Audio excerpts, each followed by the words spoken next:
Hello everyone and a very good morning.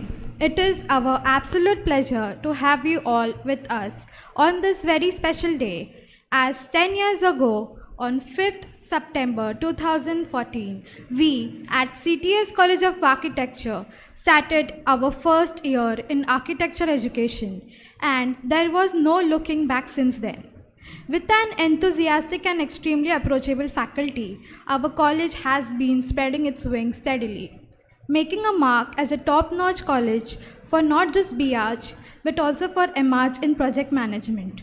And today, we stand tall with a diverse and commendable group of faculty members and over 300 creative batch of students. All this surely calls for a celebration. We are here today to commemorate our 10th Foundation Day, to reflect on the journey since its inception and share with you all the happiness in our hearts about the progress and learnings that we have evolved with. Ladies and gentlemen, respected Governing Council members, our guests, faculty members, students and staff, we take immense pride to welcome you all to the 10th Foundation Day of CTES College of Architecture. Any auspicious celebration begins with the lighting of the lamp, a ceremony that conjures up positive energy and adds to the joyous atmosphere present. Taking a cue, we will begin the celebration to step into the next year by lighting the lamp, and for this we invite Shri Mapankar sir, Shri Subodh sir, Shri Harshan Pandey sir, very sorry, Dr. Maya Parihar Malhotra ma'am, Shri Deepak Chauhan sir, Architect Brinda Somaya ma'am, Professor Anil Nagraj sir, and Professor Alka Tabri ma'am.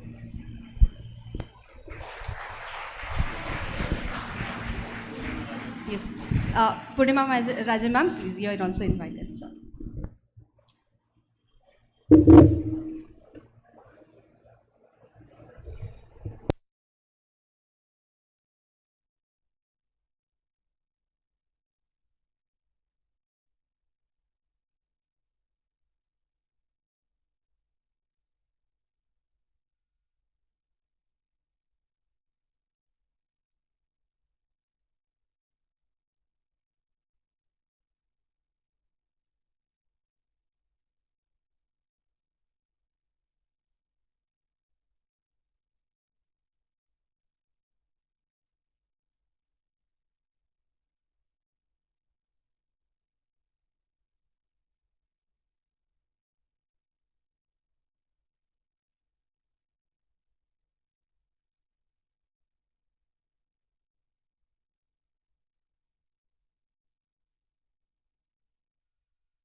Thank you, everyone.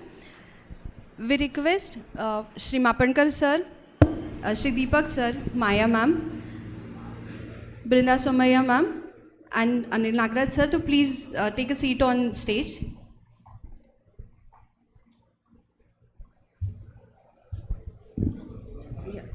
Purnima Raje ma'am, you are also invited on the stage, please.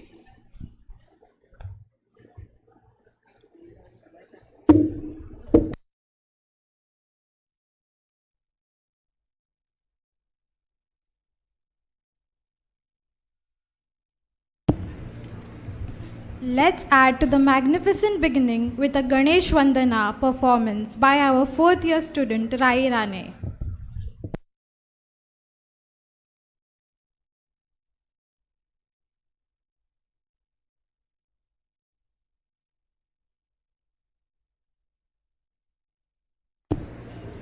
Hello.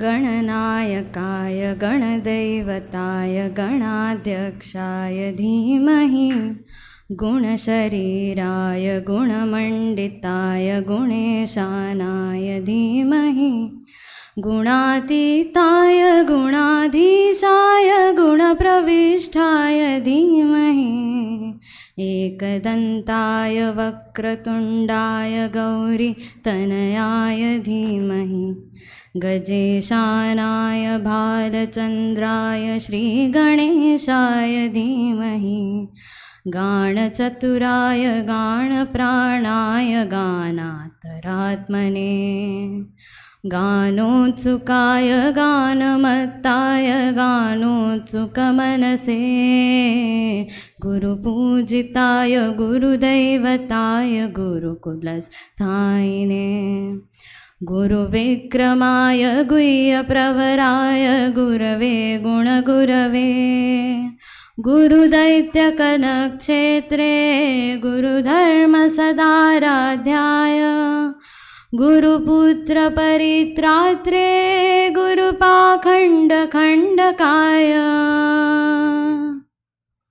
गीतसाराय गीततत्त्वाय गीतगोत्राय धीमहि गूढगुल्फाय गन्धमत्ताय गोजयप्रदाय धीमहि गुणातीताय गुणाधीशाय गुणप्रविष्टाय धीमहि एकदन्ताय वक्रतुण्डाय गौरीतनयाय धीमहि गजेशानाय भालचन्द्राय श्रीगणेशाय धीमहि. Thank you.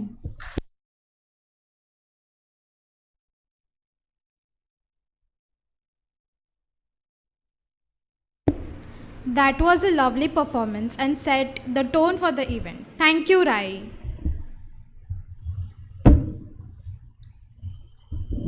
We now call upon Dr. Maya Parihar Malhotra ma'am to commence the program by saying a few words to motivate us and to move ahead.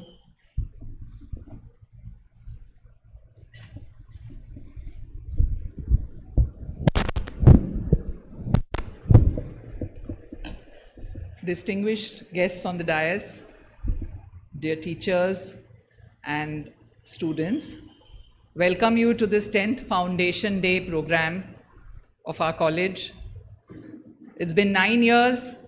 With baby steps, we started this journey, and today we are here. And being involved with this college from day one, when we built, literally, Anil Nagraj sir and the entire team, we have built the college with brick by brick, I will say. The principal's room, every brick has actually been laid by you students, your seniors. So that's how we have made this progress here, and it's such a wonderful feeling to be here today, you know, with all of you, and we're trying to move ahead, getting new things done. Ultimately, it's talent. All of y'all are so well talented. We started the bachelor's course in architecture. Now we also have the master's course in architecture, trying to improve the infrastructure, because as a management, we feel that, you know, the main stakeholders are you, the students. So we're trying hard to run forward. Maybe it's a marathon, it's not a 100-meter dash, but we're really trying hard. And the teachers, really thank you, all of you, many of them associated with us right from the beginning. Thank you for all the efforts which you have put in ways which cannot even be explained. The counselors, the office staff. So we thank everybody for this journey forward. You, the students, are the main people here. The teachers can take you to the door, but ultimately you have to open the door and go inside. You have to be the change what you expect to in the world. So it's your journey forward. You'll have been performing really well, and we are so proud of you and your achievements. Me being a medical doctor, I always tell sir, I used to tell sir right in the beginning also, that it's such a creative thing. It's not only art analysis, it's the creativity which you all have is so beautiful that I sometimes feel, oh, I wish I was an architect, because when I see your exhibitions and the type of efforts which you all are doing in, I'm so happy, to be part of this entire thing. It was actually a dream which, my mother was one of the founder members of this college, Parvati Parihar, and I'm so glad that I'm associated with it to take this dream forward. And incidentally, with the blessings, today is my dad's birthday. So we came in one day earlier, so his blessings are also there. So our parents and teachers' blessings are always there. Wish you all the best and wish the college all the best for us to take it to greater heights. Thank you.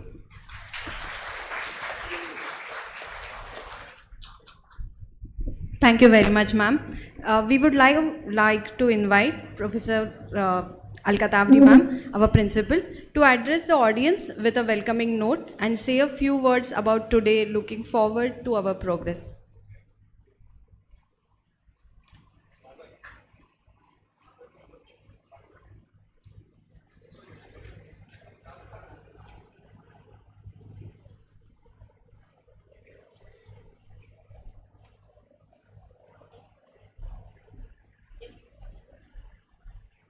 Hello, can you hear me? Okay. So a very warm good morning to Mapankar sir, Purnima Raje ma'am, Deepak sir, Maya ma'am, and Nagraj sir, the founder principal and ex-director of this college. It was a dream to have Brinda ma'am amongst us. I've been trying to have her on this stage for last 2 years, and finally we have her with us. So there are two things that I have noticed in her work and in her talks also, and that is respect for architecture and very sincere working towards environment. These are the two things which come across as the main focus of her work. Respect for architecture brings in the ethical practices and the moral values also. Someday when you all are in final year, you will learn about ethics and morals also. So these are the two things which I always find in her talks, and she is grace personified, and wonderful to listen to her talks also. Ma'am, a grand welcome to you from my side. Students and faculty members and all the staff, you people have worked so hard for putting up the exhibition, for putting this hall also nicely. Thanks a lot to you. We breathe in from the time we take birth to the time we die in architecture. It's such a wonderful profession that you all should feel very proud that you have joined this noble and wonderful profession. You get married in architecture, you fall in love in architecture, so architecture always surrounds you. 99% of your time is amongst building, except for rare occasion when you go out into forest or you're taking a journey. That is the only time that you are not in the man-made architecture. So it's such a noble profession and such a wonderful thing. You create societies, you create happy people also. You can create sad people, you can create depressed people also. So architecture actually influences each aspect of our life. So this day, 10 years ago, we had started the journey.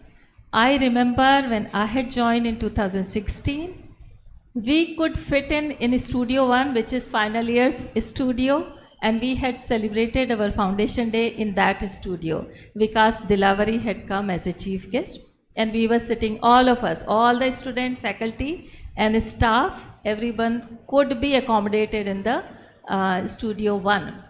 So that is how the journey is. Today this hall is not sufficient for us. We have started masters. We are doing wonderfully well for masters also. And other things like this year we are starting with the first publication, which we will be inaugurating with Brinda ma'am. So that is also another feather in hand. And let's hope to, go further and further and further. And like I always say, that people come and go, but the institutions remain. This institution is going to remain in your life till the time you are alive. This will be part of your life. So remember that and love this institute. Thank you very much.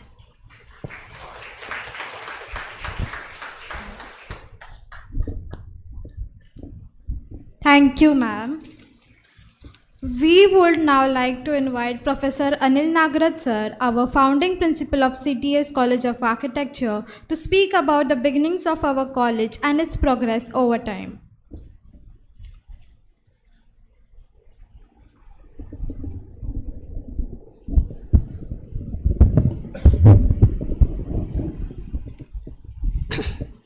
Good morning to all of you. It's such a wonderful feeling to be here to celebrate the 10th Foundation Day amidst all our friends. 9 years back, when we started with a vision, with a mission, it was an initiative we took with the strong support of the management. So Mr. Mapankar, and glad that today we have with us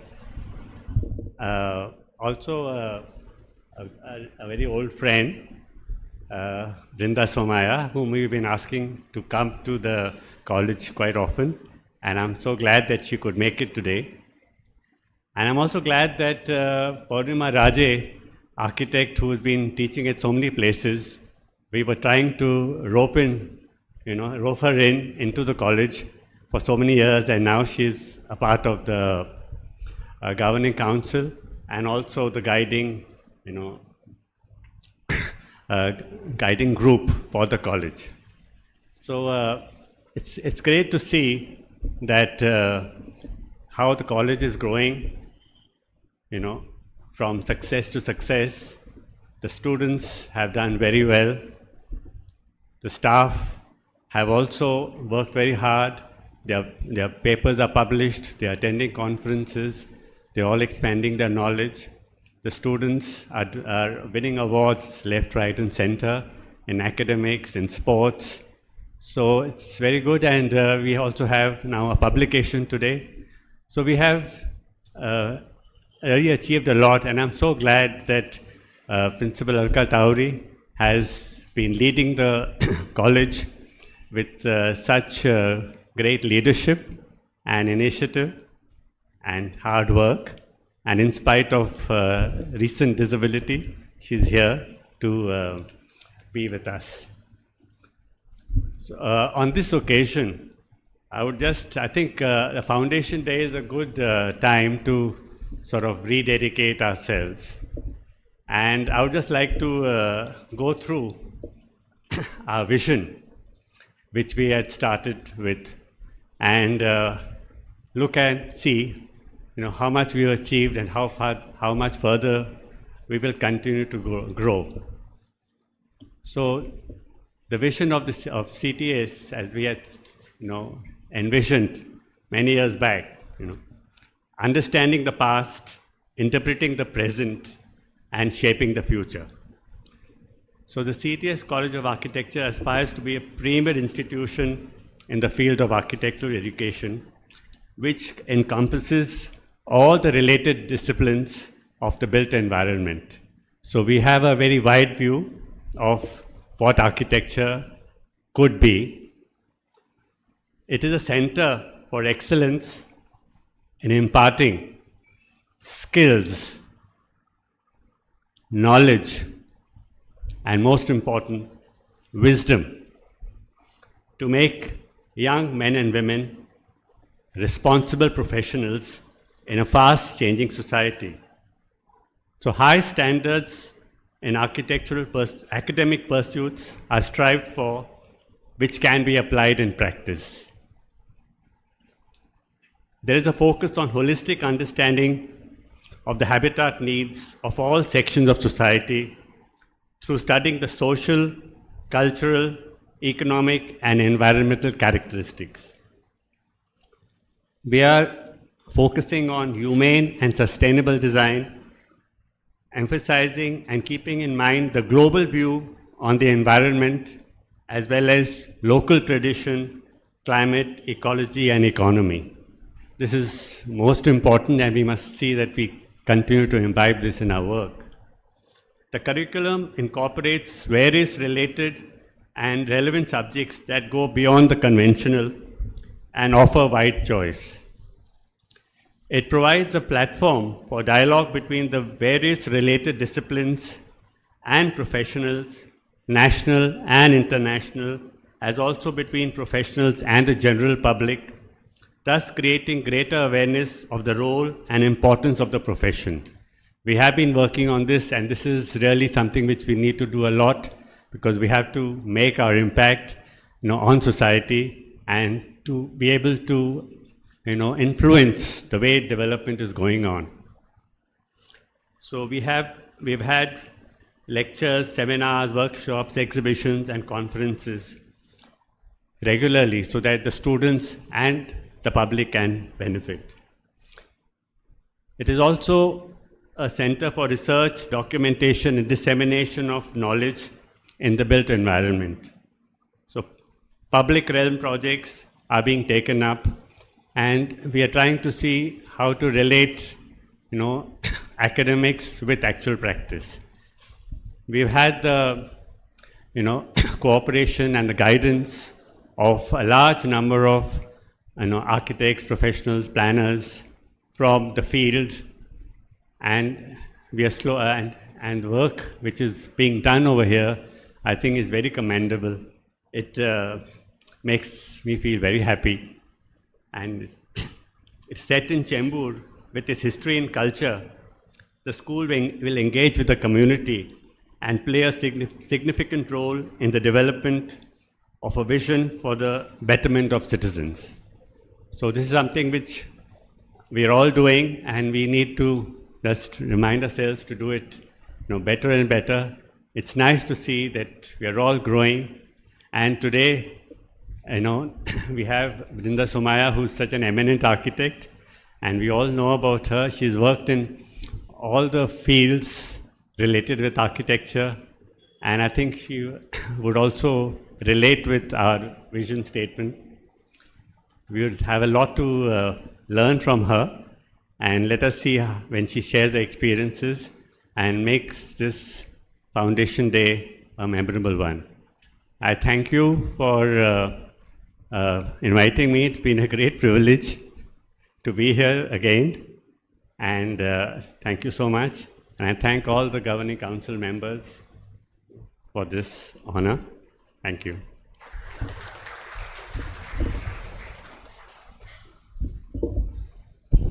Thank you, sir. I would now like to call upon Professor Avni Samnis ma'am to take the stage and coordinate the prize distribution ceremony for academic excellence of our B.Arch and M.Arch students.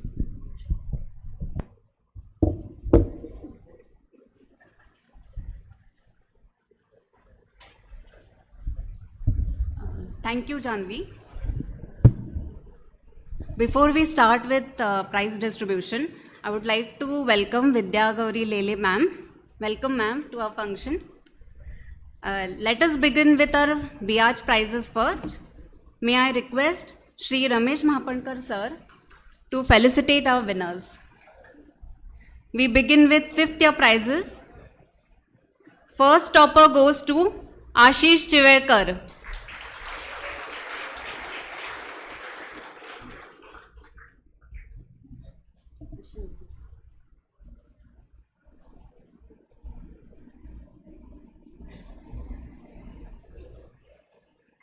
Please give them a big hand of applause. Second topper goes to Sandhya Gharde. She is unavailable. Design dissertation topper, which is a cumulative of SEM 9 and SEM 10 DD and ARD marks, is Siren D'Souza.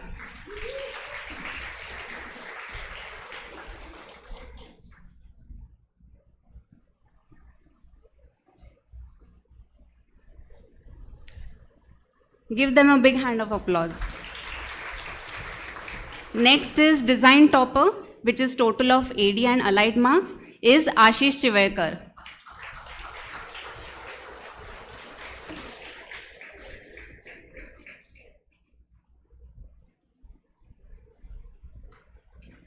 Congratulations, Ashish. Next is technical topper, which is a total of ABCM, TOS and ABS marks. It is a tie between Som Shankar Kadgaonkar and Aparna Rai.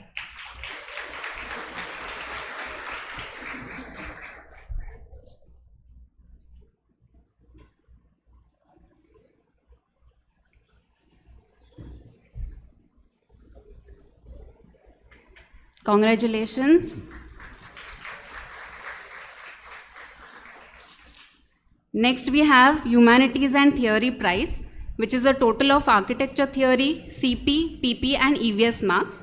It is Sandhya Gharde. She is unavailable. Congratulations to all the 5th year prize winners. Thank you, sir. I now request our Governing Council member, Shri Deepak Chauhan, sir, to felicitate our 4th year prize winners. First topper goes to Jagruti Durgavli.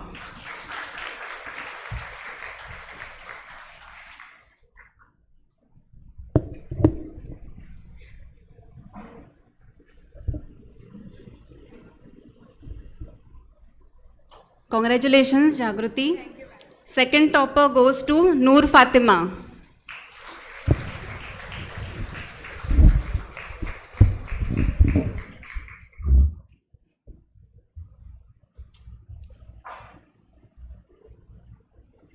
Congratulations. Design topper is Atharva Gogavle.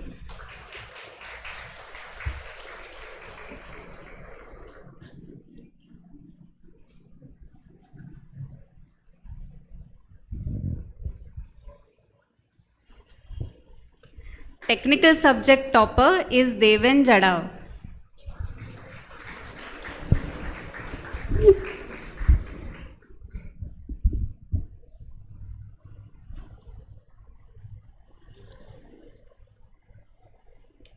Theory subject topper is Jagruti Durgavli.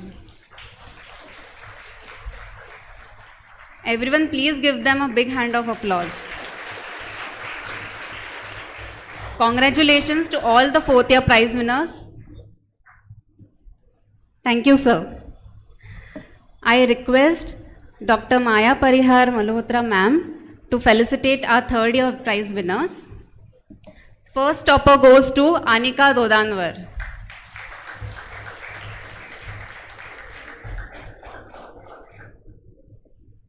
I think she's...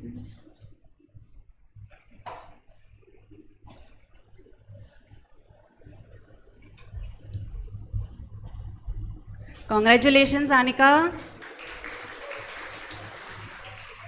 Second topper goes to Ruchi Patil.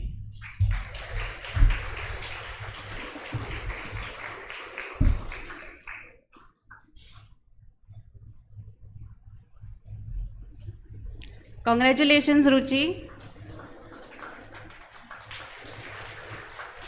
Design subject topper goes to Rugved More.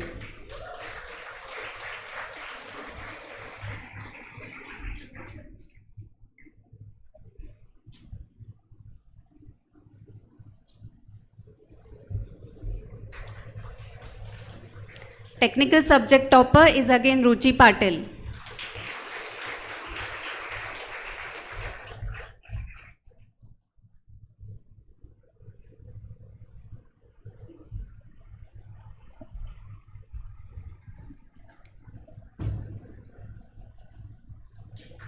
Please give a hand of applause.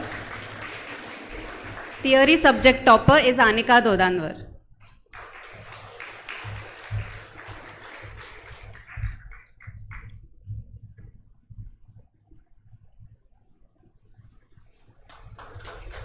Congratulations to all the third year prize winners. Thank you, ma'am. I request architect Anil Nagraj sir to felicitate our second year prize winners. First topper goes to Rashmi Sonavane.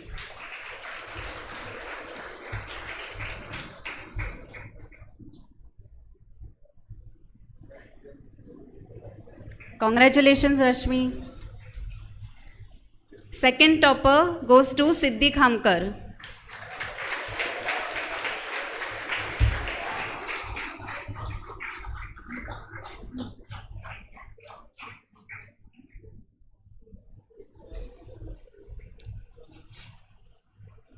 Congratulations, Siddhi. Design subject topper is Rashmi Sonavane. Technical subject topper is Rashmi Sonavane and theory subject topper is Rashmi Sonavane. So Rashmi, please be there on the stage.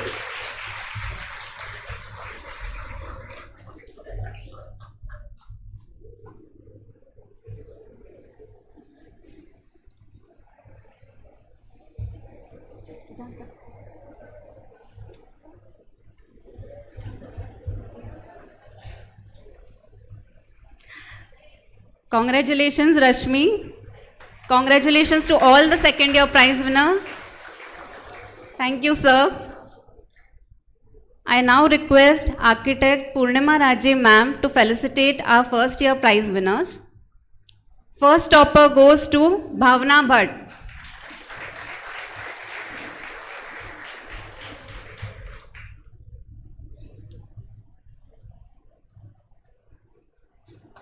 Congratulations, Bhavna. Second topper goes to Myuna Matre.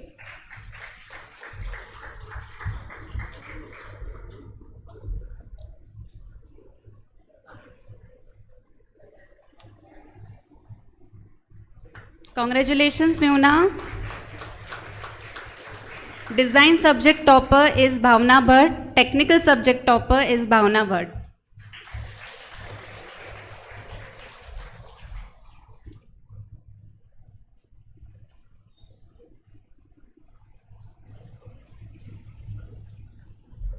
Congratulations, Bhavna.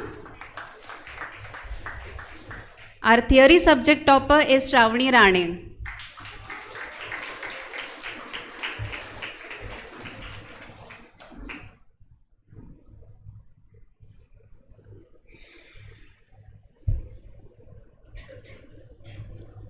Congratulations, Shravani. Please give her a big hand of applause. And congratulations to all the first year prize winners. Thank you, ma'am. We now come to our MArch Project Management Academic Prize winners. May I request Architect Anuprita Surve ma'am to please come on stage to give out our MArch prizes. First topper goes to Parikshit Wagdare.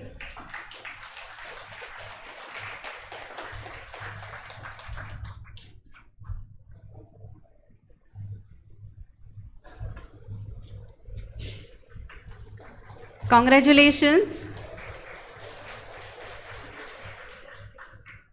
Second topper goes to Prajakta Ganu.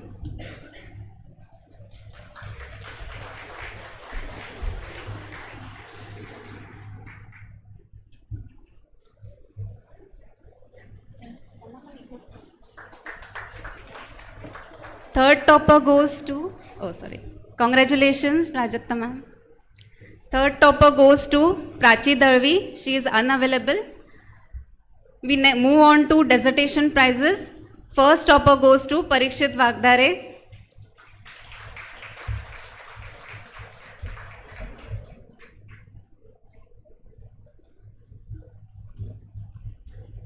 Congratulations. Second topper goes to Prachi Darvi. She is unavailable today. Third topper goes to Prajakta Ganu.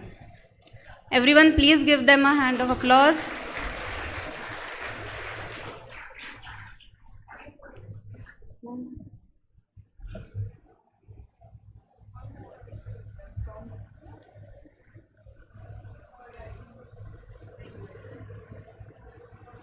Congratulations to all the second year masters student. Thank you, ma'am. Now coming to the final segment, may I request architect Brinda Somaya ma'am to do the honors.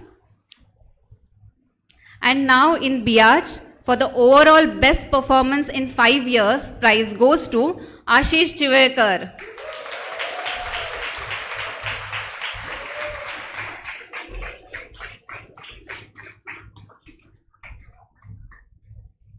Congratulations, Ashish. For MAJ, the overall best performance in 2 years goes to Parikshit Vagdare.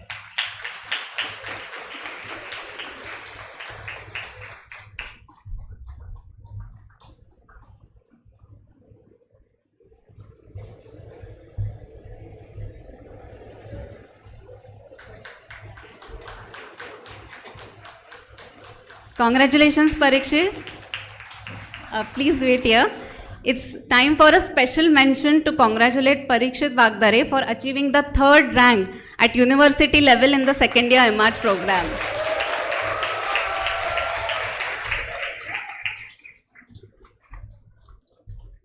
A big hand of applause for all the academic prize winners.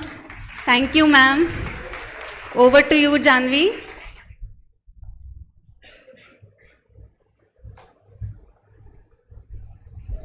Thank you so much, Avni ma'am.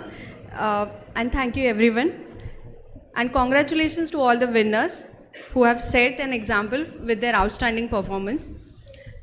I would now like to call upon Professor Pooja Shah and Professor Harshada Punde for a special announcement.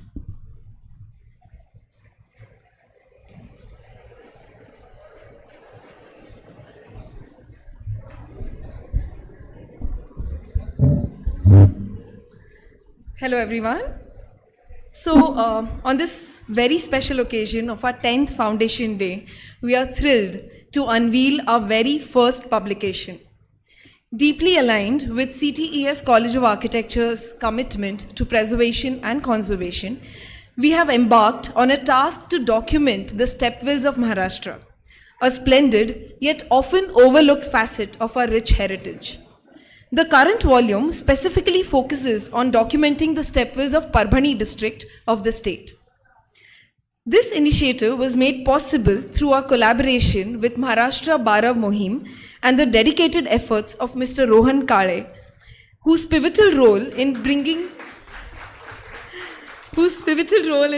attention to Maharashtra stepwells deserves ample praise. Thank you, sir.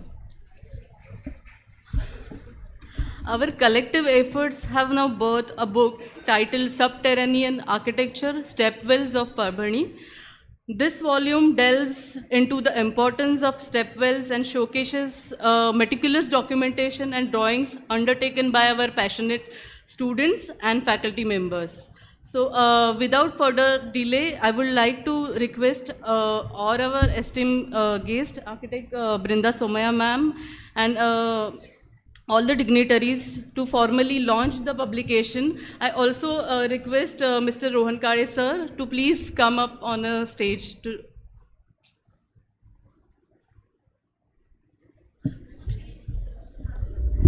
We request the entire publication team, students as well as faculty members to please join us near the dais. All of you, all of you, all of you.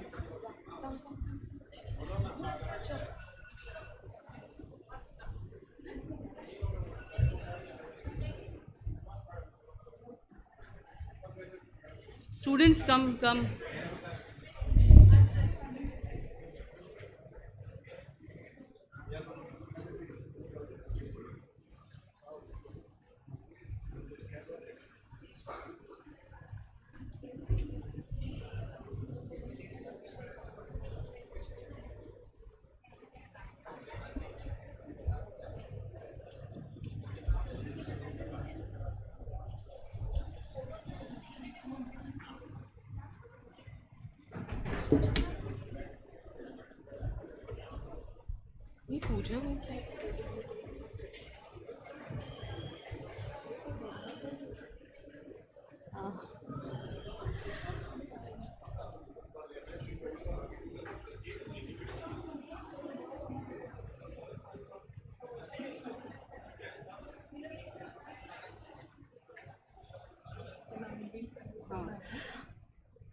I request Brinda ma'am to please unveil the book.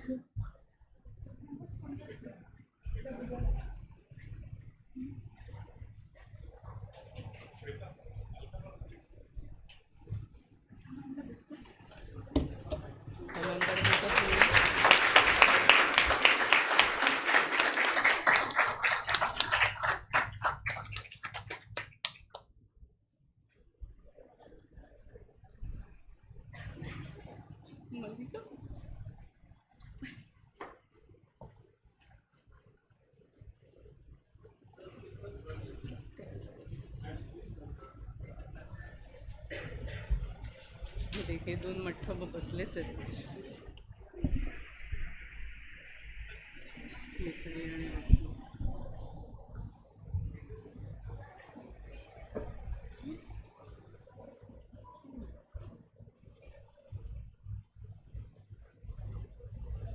Kshitija. Yeah, come on.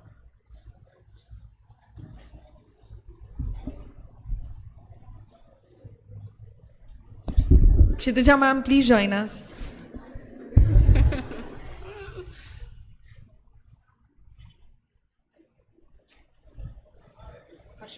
नहीं ठीक है.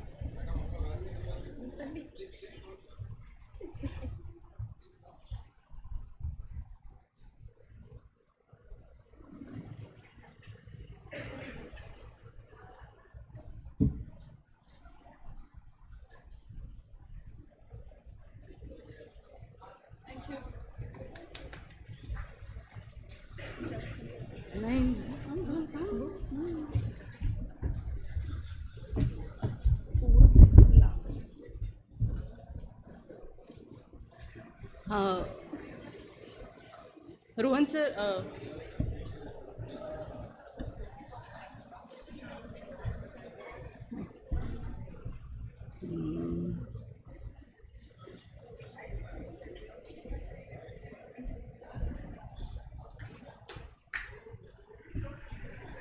Rohan sir, please be on the stage.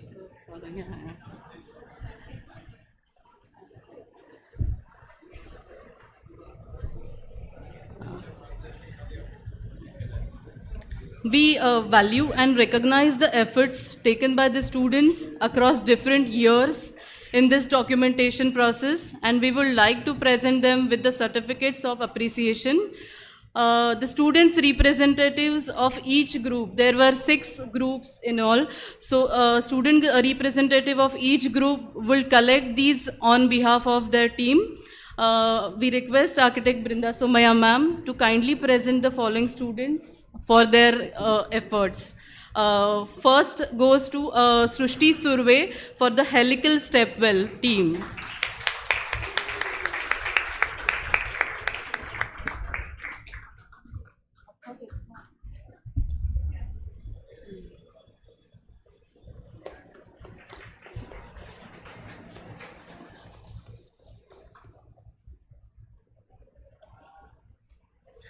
Next is Alston Patel for Valur Square Stepwell.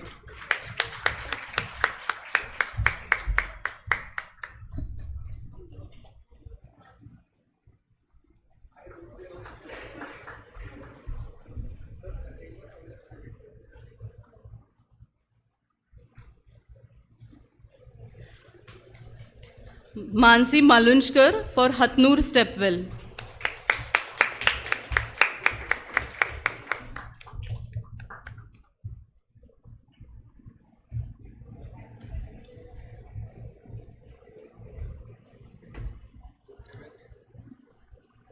Thank you, Brinda ma'am. I will now request to Mr. Rohan Kare sir to kindly distribute the further certificates. Fourth is Apurva Juwadkar for Charthana Stepwell.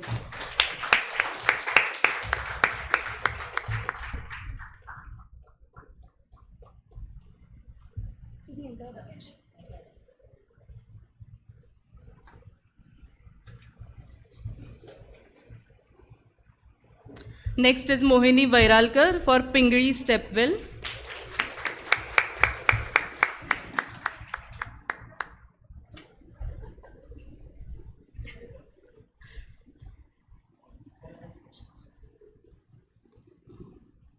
Viraj Morie for Arvi Stepwell.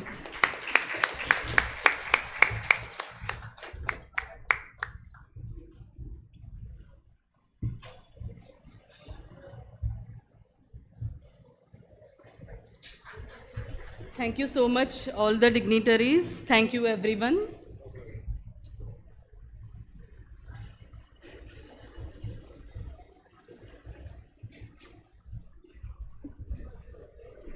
Thank you, everyone. I would now request all the dignitaries to please step down and take the seats in the audience as we would be proceeding ahead with Brinda ma'am's presentation. Before we start ahead with the announcements of next session, we would take a very short break to arrange the stage.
we now move on to the next part of the celebration of our Foundation Day.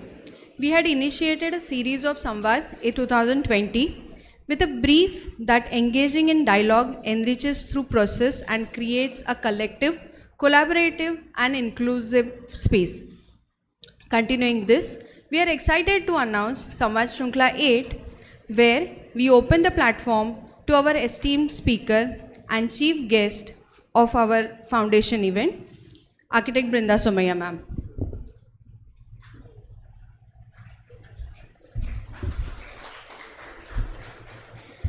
Brinda Somaya is an architect and urban conservationist. Upon completion of her Bachelor of Architecture from Mumbai University and Masters of Arts from Smith College in Northampton, MA, USA, she started her firm Somaya and Kalappa Consultants (SNK) in 1978 in Mumbai, India. In May 2012, she was conferred an honorary doctorate from her alma mater, Smith College. In 2014, she was awarded the Indian Institute of Architects Baburao Mhatre Gold Medal for Lifetime Achievement. From 2016 to 2021, she was the chairperson of the Board of Governors, School of Planning and Architecture, Vijayawada, and Institute of National Importance. In 2017, she joined the board of the Holcim Foundation for Sustainable Construction, Zurich, Switzerland. In 2022, she was chosen as one of the 75th Indian women in STEAM on India's 75th anniversary of independence.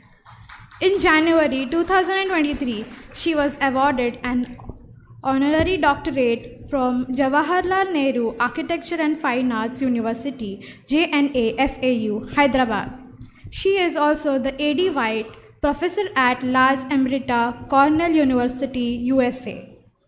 Over 4 decades, she has merged architecture, conservation, and social equity in projects ranging from institutional campuses, rehabilitation of an earthquake-torn village, to restoration of an 18th century cathedral, showing that progress and history need not to be at odds.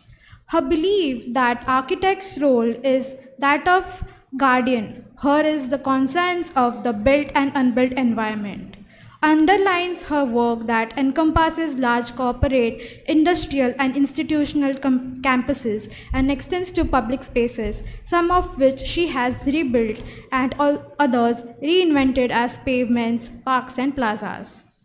Some of SNK's award-winning campuses include Tata Consultancy Services, Banyan Park, Mumbai, Nalanda International School, Vadodara, and Zensar Technologies, Pune.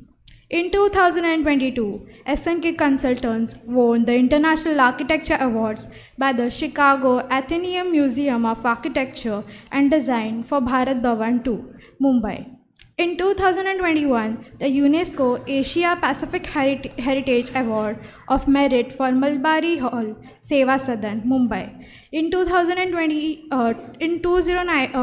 the UNESCO Asia Pacific Heritage Award of Distinction for the restoration and upgradation of the historic Louis Kahn buildings of the Indian Institute of Management, Ahmedabad, IIMA. In 2018, the UNESCO Asia Pacific Heritage Awards for Cultural Heritage Conservation, Honorable Mention for Rajabai Clock Tower and University of Mumbai Library, and in 2004, the UNESCO Asia Pacific Heritage Award for the restoration of the St. Thomas Cathedral in Mumbai.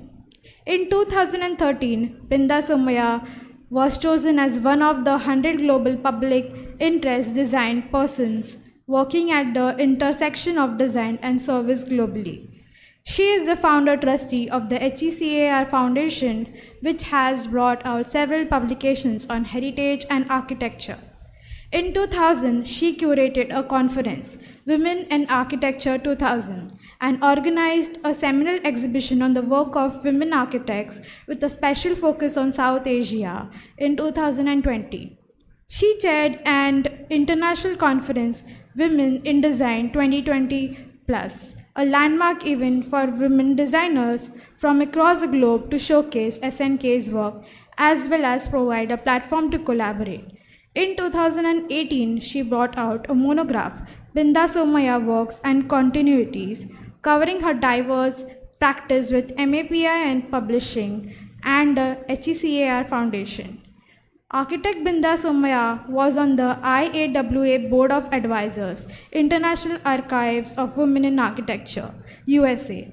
She has delivered analytical and critical talks as well as presented papers in India and abroad on her work.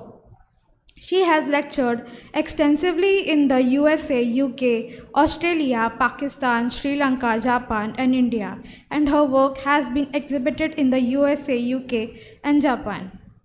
With no further delay, we request Architect Brinda Somaya ma'am to begin with her presentation on buildings and beyond.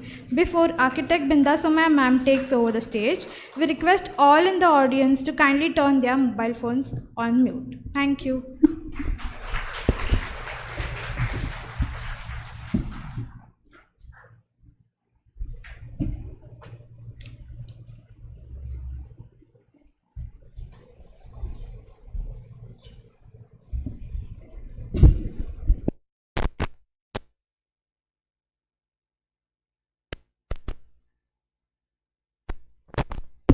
Can you hear me at the back?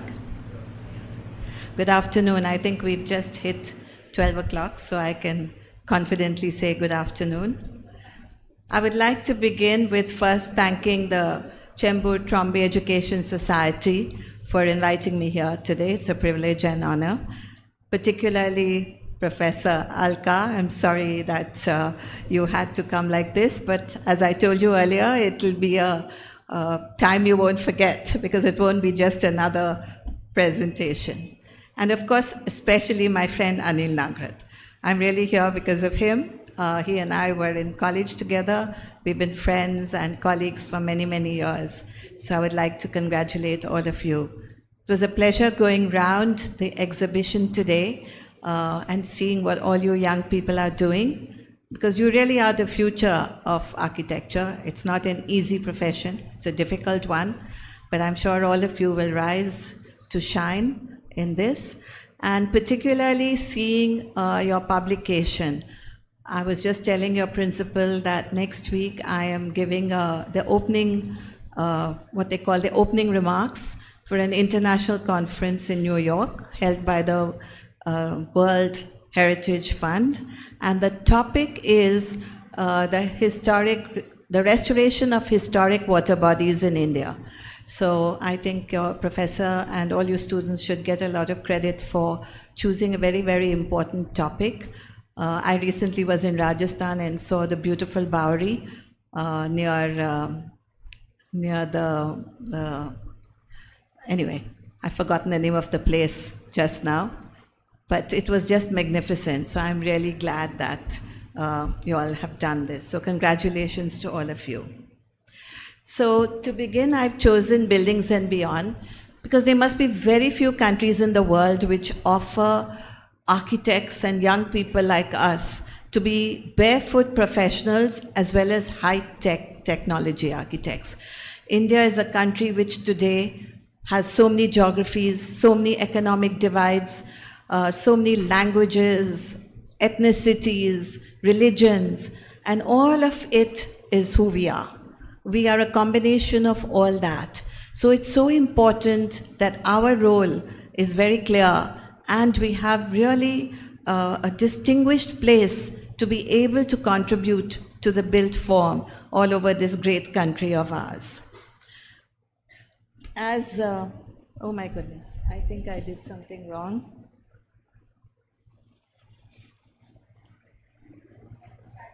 Yeah, okay. So I had to start with this because sometimes I'm sure some of you feel that how do you make the difference? How do each one of you students make the difference?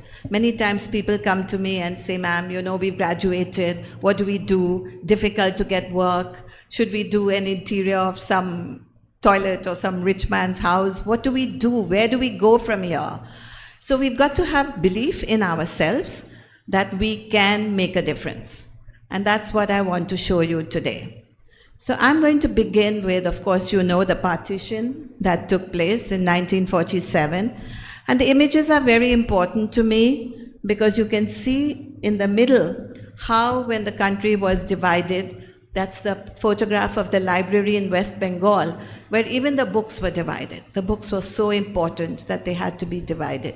So we have a very long history and a difficult history of what has gone before. And of course, we had the Nehruvian era, where there were three important aspects that they believed in. One was law, economic stability, and institution buildings. And that did form a basis for where the country started when the decolonialization began. So you can see the middle picture. It is women working in a Bihar coal mine in 1948. So you can see the condition there. And the building to the right was the first IIT Kharagpur, which was actually not an institute, but when they made it the IIT, they took an existing building and converted it to the IIT. So what was the belief at that time? You know, we're talking about 70 years ago, long before probably any of you were born. In fact, even before I was born, so that's really long ago. And what was the change that took place? The change came with photographers, artists, designers, scientists. All these verticals brought in a change.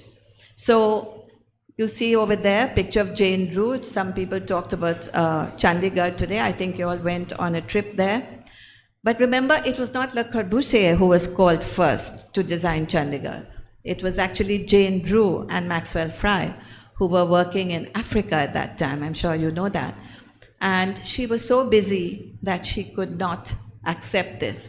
So it was she who recommended to the government to take Corbusier and his cousin Pierre Jeanneret.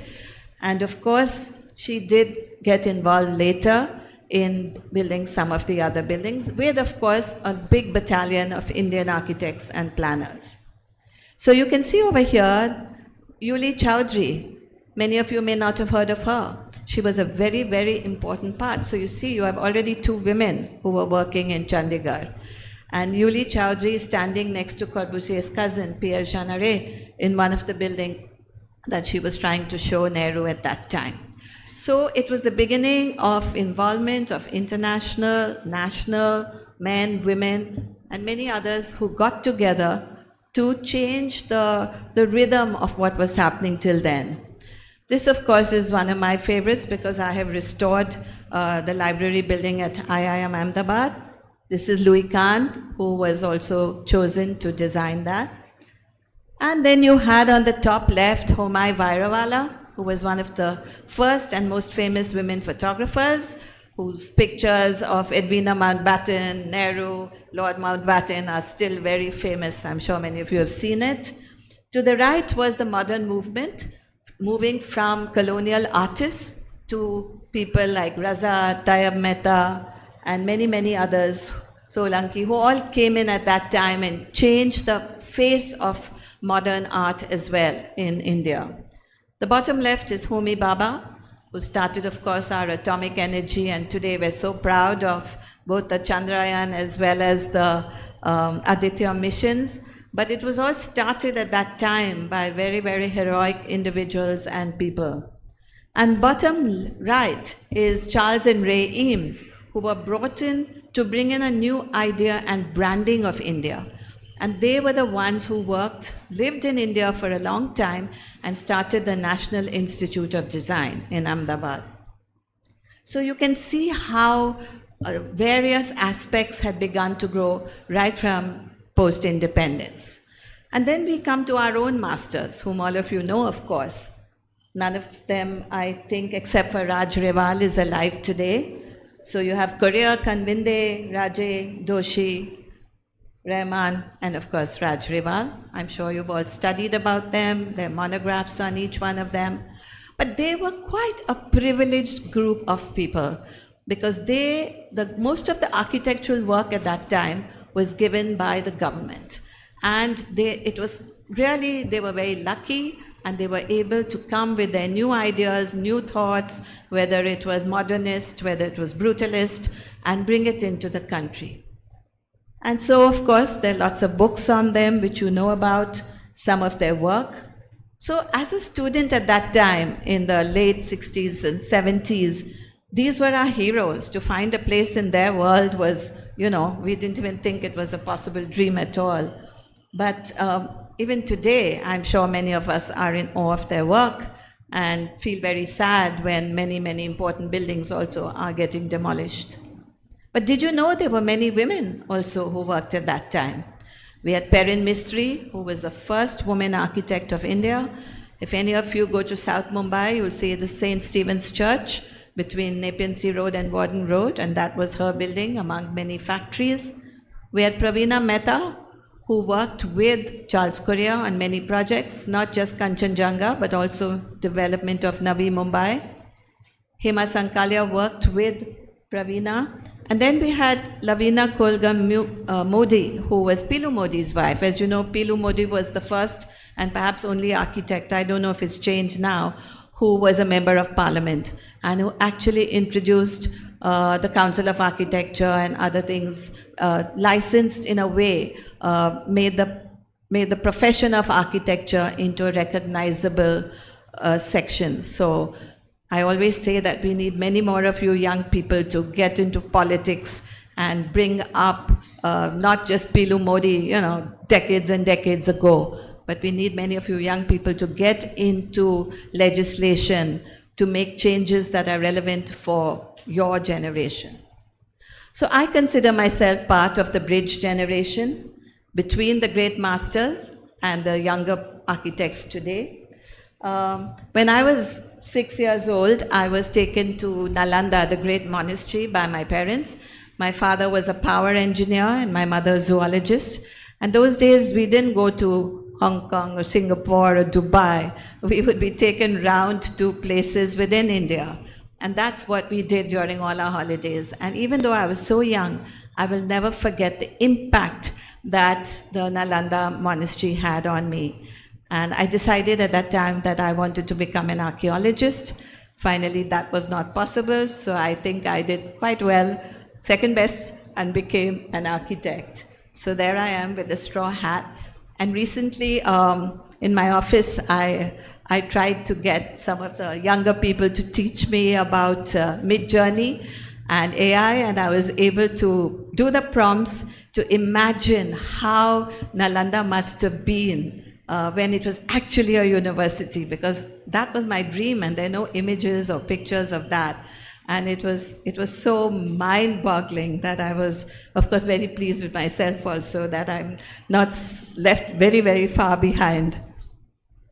So those are pictures of my father. My sister also is an architect. Unfortunately, after we started Somaya and Kalapa, after 2 years, they moved away out of India and never came back. So it became what I started. I went to JJ, as I mentioned, with Anil. So we went on school trips, the usual Taj and Chandigarh. I think, those days there was not much else we would go and see. You can see over there, that's our classroom. I don't know if you'll see Anil there, but you can see all the girls huddled together. We were only 10 girls and I think about 50 guys. So we were very much in the minority those days, unlike perhaps what today shows. And we had to create our own scripts. So the picture to the right is when I got my master's in the United States. And then I came back to India, and for various reasons, but it's another story. And I first began to work from the house, just doing small things.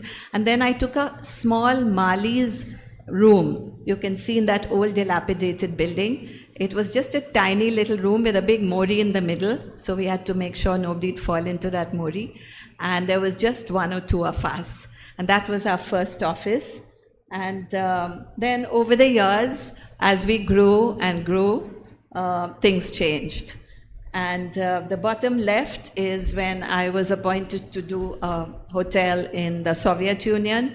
The reason I'm showing it, it was very important because it was about 1987 before the Soviet Union became Russia again. And for 10 years after I started work, almost 1979 to 89, it was a very lonely time. There were very few women who were running their own firms. I didn't play golf, I didn't go to the bar. much. So, how do we meet? How do we interact? So it was a lonely journey. But when I went to Russia, which I did for almost 3 years, going up and down, I found there were women in every field over there. There were women architects, women structural engineers, women MEP engineers. And that, I think, reinforced and gave me a lot of courage that it was not something unique that we were doing or trying to achieve. The picture to the right is my daughter Nandini. She is also a lawyer turned architect, and she works with me now, which is why I'm able to come away and have a good time with all of you. And she's been working with me for the last 15 years. So I've already said who I am, you know that, so we won't waste time. So I thought this saying of Korea's is very important for all of you young people. Like a trail that a snail leaves in its wake as it inches forward over the years, an architect leaves behind a body of work generated by the attitudes he gradually accumulates towards the agendas he deals with. And this was Korea, of course, was a very interesting man in what he wrote and spoke. And I thought this is very important because finally, what is the trail that each one of us is going to leave behind with our work? So we became activists protecting our built and our unbuilt heritage. We fought for our cities and open spaces. We built for the rural and urban areas, and we collaborated to share our culture. So this map of India shows where all we have built. I have built right from Gangotri in the Himalayas to down deep south Kerala, from the East Bengal through the tribal areas of Jharkhand and Madhya Pradesh, Jamshedpur, Ranchi, Bhopal, Indore, right to the Gulf of Khambat and Kutch. And that has been the greatest gift that I have received, and that's the greatest gift an architect has. Because as you build and as you travel within this great country of ours, you learn so much, you experience so much. There's no routine, there's no monotony, there's no I've done it before. It's not like yesterday, today is different. And that's the greatest challenge. It's just a continuous, exciting journey that one has as an architect. So we have an Indian vocabulary. Water, walls, these are all projects we've done, material. And over the last 40 odd years, I actually had to count the projects because I brought out a monograph on my work. And I found that we've actually got 200 built projects. So that came as quite a shock to me also. But we also have a lot of unbuilt projects. I'm sure we can bring out a book on unbuilt projects, which any architect knows. So today what I've done to show you all in the time I have chosen the 6 C's: conservation, contemporary, culture, craftsmanship, city, and community. As an architect, I believe that all architectural practices should be inclusive and span our diverse population, be it economic or cultural. Because unless you do that in a country like ours, we'll always be peripheral to society and won't make any change at all. So beginning with conservation, of course, I'm just talking about Mumbai and one other city because we've just done too much work over all these decades. The trustee talked about how he was with Burma Shell. So the first project is Bharat Bhavan, which is the headquarters of Bharat Petroleum. Then we've done completely Bombay House. These are restorations. Tata Consultancy Services building, St. Thomas Cathedral.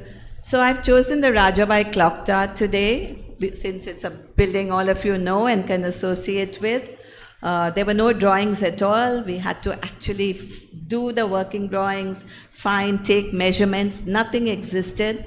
And we had to keep the clock running. That was a requirement of the university, that we could not stop the clock. So the challenge was to keep this clock running also at the same time. And you can see it was a long journey. There were 4 different types of stone. They had 24 types of carvings, and it was a huge project. We actually had to build a platform at 80 meters so that the workmen didn't have to go up and down every day. So here are some before and after photographs.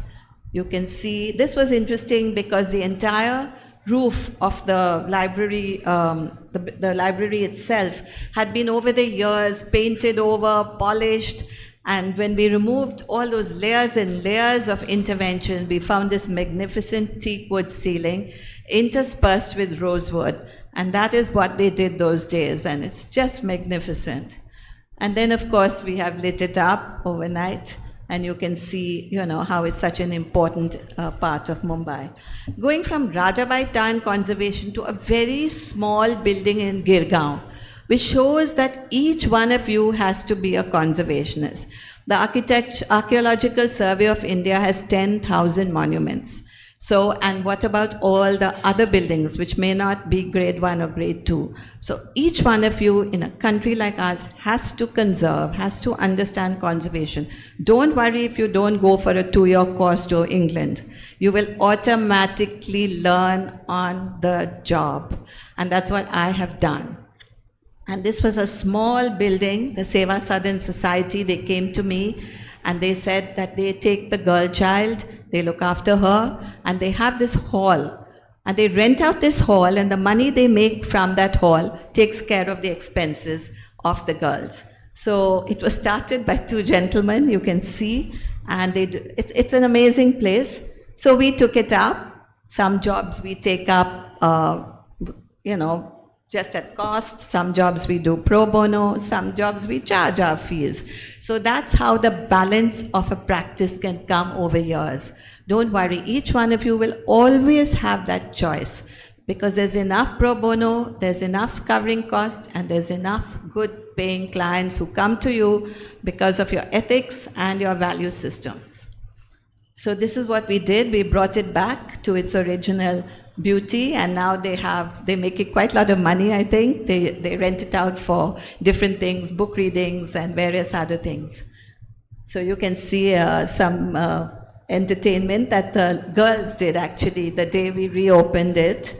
And this picture is interesting because it shows the women who worked in 1908 and the director and the young girls today in 2019 when we opened it. So everything, there's a thread which runs through life. There's a thread which runs through your practice. There's a thread which runs through architecture. And you just have to find that thread.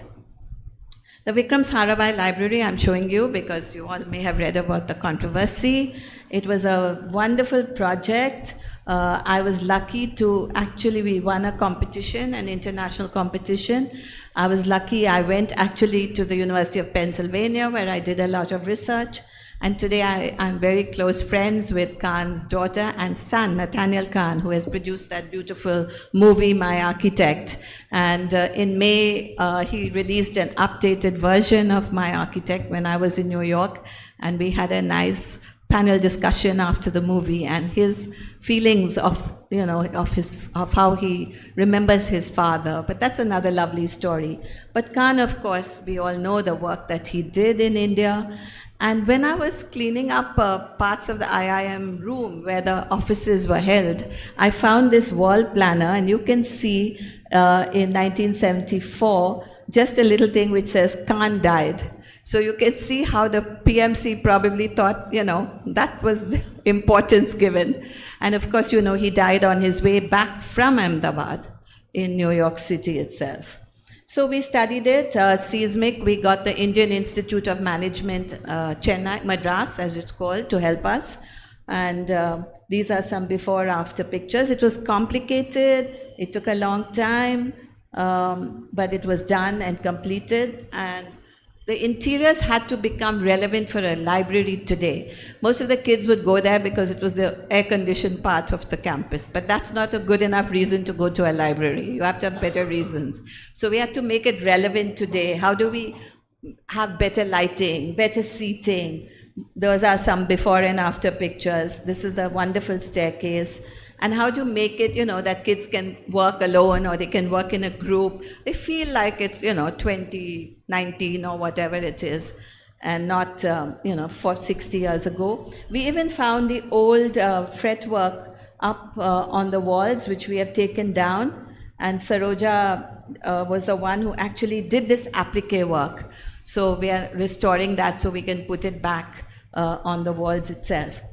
And what was important was what the award of distinction said. It said that, you know, apart from giving us a lot of kudos for doing it, it said that it leads an example for the preservation of 20th century architecture. I hope so, but we know the challenges that it's not so easy to do that. But anyway, it was important, and this was at the opening. Contemporary, I have chosen, we do a lot of campuses. You can see the Nalanda school, which I talked about, which I did in brick. It was like a memory of childhood, which I wanted to do, and various other institutes. So I have chosen the TCS campus in Indore. It was a 100-acre plot with 1 million square feet we had to build. And there was nothing there. There was no mountain, no river, no lake, no anything. So what was the context? You know, we need context. We need a concept and a context. So we thought the river Narmada is not through the site, but it's close enough. So we used the Narmada River as the concept, starting right from the Amarkantak, right down to the Jabalpur rocks, the marble rocks, and exiting at the Gulf of Khambhat. And we used that idea to design the buildings in such a way so that the buildings would be on the sides and the center would be absolutely pedestrian, or no cars could come in at all. And then with landscaping, we tried to use the metaphor of the Narmada into this campus. It has done well. It's a very popular campus. We also brought in very slim water bodies, not deep ones, because when there's no water, we don't want it to look horrible, which often you see that. But we actually recycle the water, and I'll show you what else we managed to get because of that. The landscaping, not much of grass. Grass and lawn is a totally alien concept to India because lawns take a lot of water. So we didn't use any oriental plants. It was all our Indian plants, the wild plants that we used, and landscaped as much as we could. So you can see the landscaping. You can make out from the plants, the grass. See, everything doesn't have to look like a 5-star hotel. Remember that. It should look natural. These are young kids, you know, who are actually in this area. They're around 20 to 25 years old. They want to come out from their computers and enjoy the greenery. So you can see over here how the grass grows, the different areas as the metaphoric river flows through the campus and comes down. This was the cafeteria.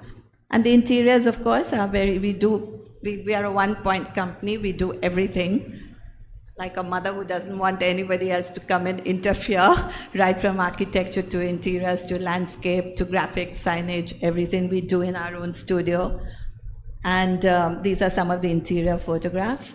But I'm happy to tell you the bottom two pictures show that the birds have come back. The birds had completely disappeared from this area. And after we created that water body and the greenery, the birds have come back. And the drawing to the right shows the river, the metaphoric river flowing through with the buildings on the two sides.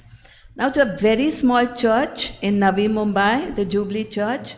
I'm showing it for a reason. It's in Sanpada, and they came to us to build a tiny piece of land, some 2,000 square feet, and we had to build this church. So we actually took the cross outside the building itself and put it on the external wall and created a little courtyard there. And this was at the consecration, and some images of the church. But the reason I'm showing it to you is important. If you see the picture to the left, you'll see a blue sort of roof covering hitting what I thought was my very nice facade. And that's the success of a building. When I was photographing it for my book, I saw it.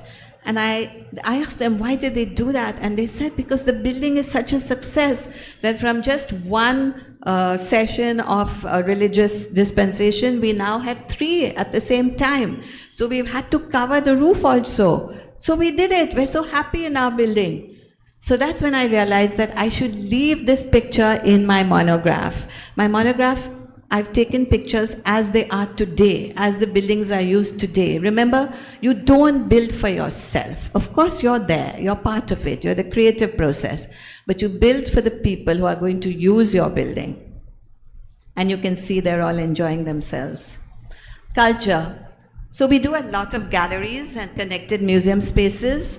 In the CSMBS, if anyone has gone, we've done almost 4 or 5 galleries, the jewelry, money, the coin, Living Cathedral, and the textile gallery.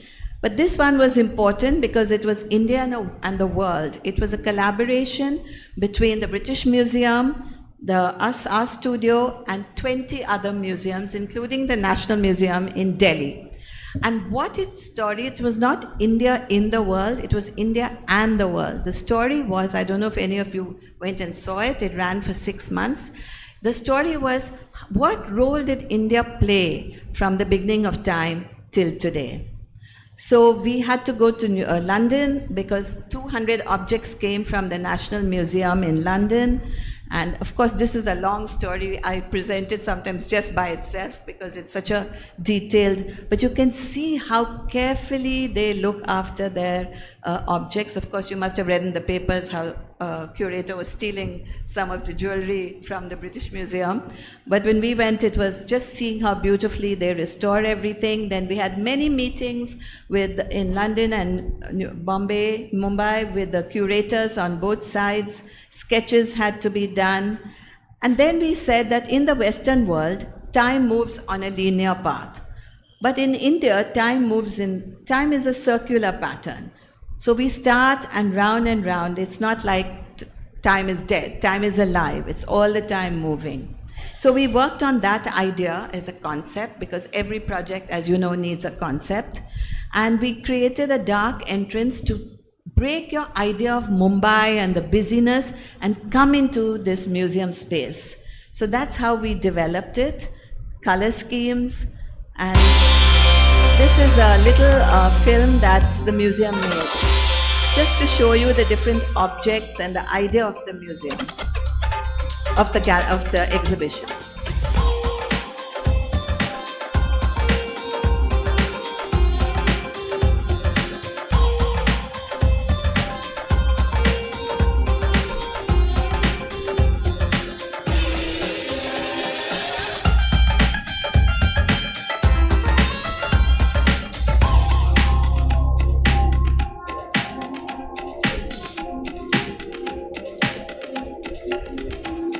So it was a history in 9 stories. This is the famous Discobolus, the Greco-Roman figure which came in. I kept this picture to show you how it came in from London packed and how finally we were able to put it in the museum. This is the entrance. Using workmen, like we had to do the Indus Valley, Harappa. We used the ground, we used the walls to create different things. The brickwork, again, my love for the brick. And then we went through different of the galleries, the Indus Valley, then the great Ashoka and the Mauryan dynasty to show the greatness of the courts that took place those days and the influences. And then we had state and faith. And if you look here, you'll see a wooden Christ and a stone Ganesh. So you would obviously think perhaps that the stone Ganesh was from India and the wooden Christ was from the West, but it's actually the reverse. The wooden Christ was from Goa and the stone Ganesh was from Indonesia. So that shows how connected the world was and how important it is that the world needs to be connected. So it was a learning experience for us. This was the maritime trade area. And then we went through the Mughal period with the rich drawings and the different clothes that they wore at that time. And we ended with the freedom. You can see Gandhiji at the back. We used the idea of the grill to show the jail. And this painting is a painting of by the famous artist Amrita Shergill. And she was half European, half Indian. So she's trying to talk about the difficulties of the white man and the brown man and how she took it further. So these were all the challenges that we had when we got our independence, how we were able to work and become a new country. And this is the famous Kerala artist Talur. And you know, this is our Natraj. Normally there's a Shiva, the dancing Shiva in the middle. But he's done a sculpture with concrete and money, because he said that's what has become important today. We've forgotten our values and we value money and concrete. That's what we value. So it was great fun. At the entrance, we brought in a 600 AD Nandi. So we have all these British and various things coming in, but our Nandi was brought in like this, and it was venerated the way it was brought in, which I thought was so interesting. And it had a position right at the entrance to, you know, which is always its position in a temple as well.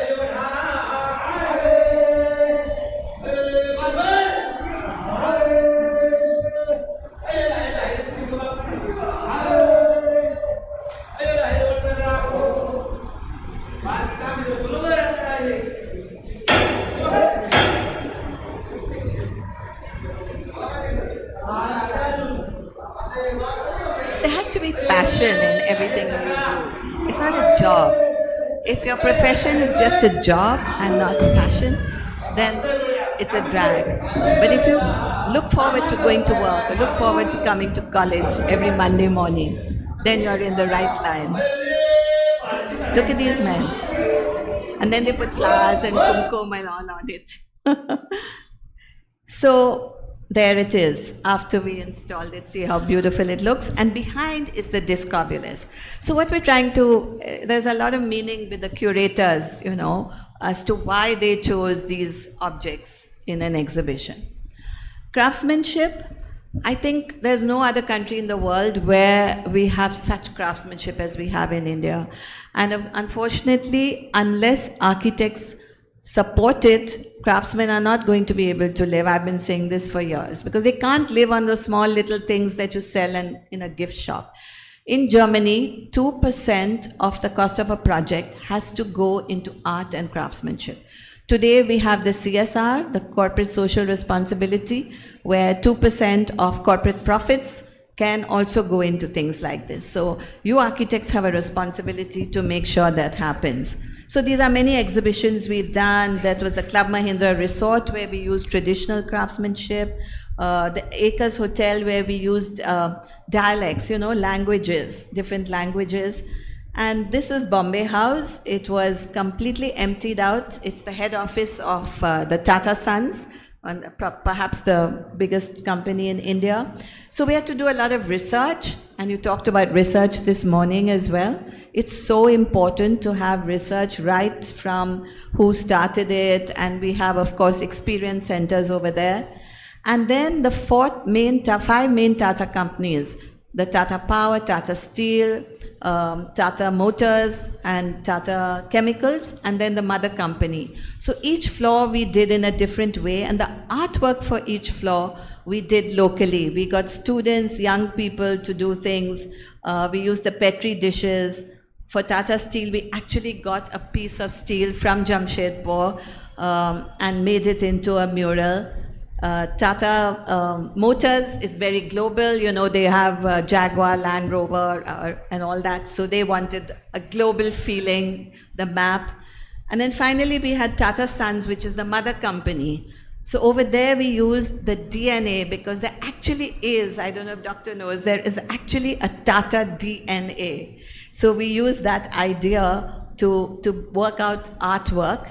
And we got a lot of weavers from Sholapur and Telangana to weave this for us and create artwork from, again, the metaphor of the DNA. In Banyan Park, we worked with Todd Williams and Billy Chin. They are American, New York-based architects who won the competition just now for the library, the Obama Library, which is coming up in Chicago. We've been working with them on this particular project for the last 12 years. And Billy and I worked, we wanted very, very large woven ikat screens. and nobody had a loom of that size. So with Women Weaves, we actually built 4 different looms in 4 different parts of India, and we got these beautiful, which you can see if anybody go, unfortunately security is tight, but you can see the size of the hangings. To the right, Billy and I were working on lights. We used bidri work, we used copper work. So we got local craftsmen to come, gave them contemporary designs, and found that they can do a beautiful job. So even the screen, it's a, a Jaipur, Rajasthan, but it's not a typical design. So you can contemporize and help and move forward. You don't have to think that Indian crafts are old and it's what you get, in Delhi Haat and nothing more than that. It's a whole different world altogether. This was Bharat Bhavan, which is the headquarters of Bharat Petroleum. I'm showing you this because we finished it during the pandemic. And I just want to tell you that we did not use any famous artists at all. We found artists who were jobless during the pandemic, and we told them to use sustainable material. And that's what we did to build up the entire artwork for Bharat Petroleum for this building, which is in Ballard Estate. It's a heritage building.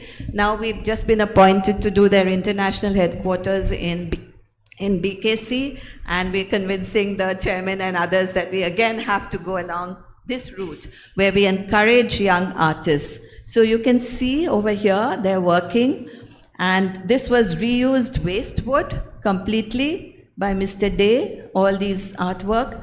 This was, again, repurposed wood. We used that. Over here, we used e-waste, which is an enormous problem today with all our computers and phones and things like that. And you can see the skyline of Mumbai, actually. That's what he imagined in his mind, the artist. And this is paper, magazines, just old magazines. So you can create artwork. It doesn't have to be expensive either, but you can give work to the artists of our country. That's a completed thing. Now to come to the city. A city should be remembered for equality, adequate infrastructure, a sense of belonging, and a sense of place. In my mind, these are the 4 ideas of a city. So, Shabana, as we says, I think all of us sitting here in Mumbai, we love Mumbai, whether it's got its noise and whatever, but it's our city.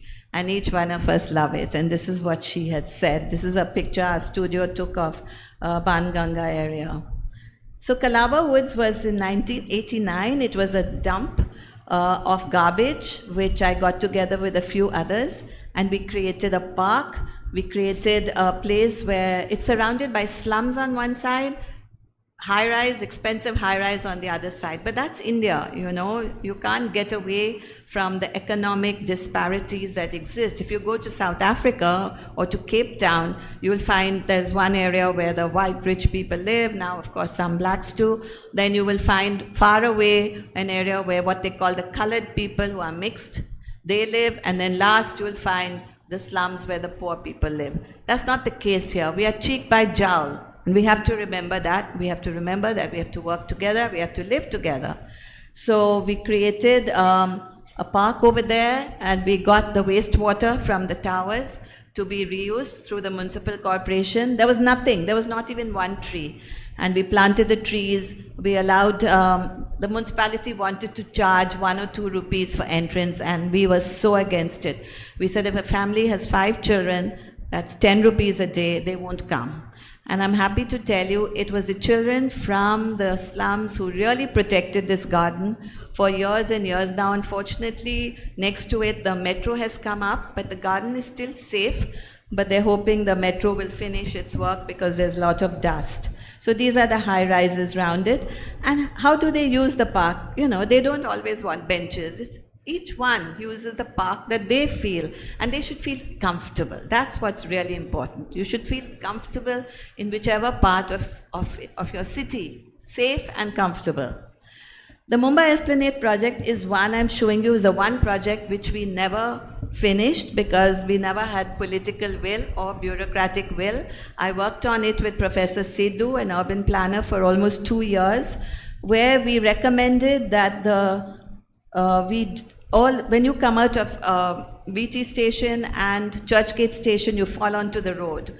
So we recommended that the cars be taken below, like they're doing now, and like you see in many countries in Europe, and create plazas and pedestrianize. That way, right from VT up to the Regal Cinema, we were going to get 50 acres of additional land, greenery, because they already had 110 or so. So we were creating 50 acres more.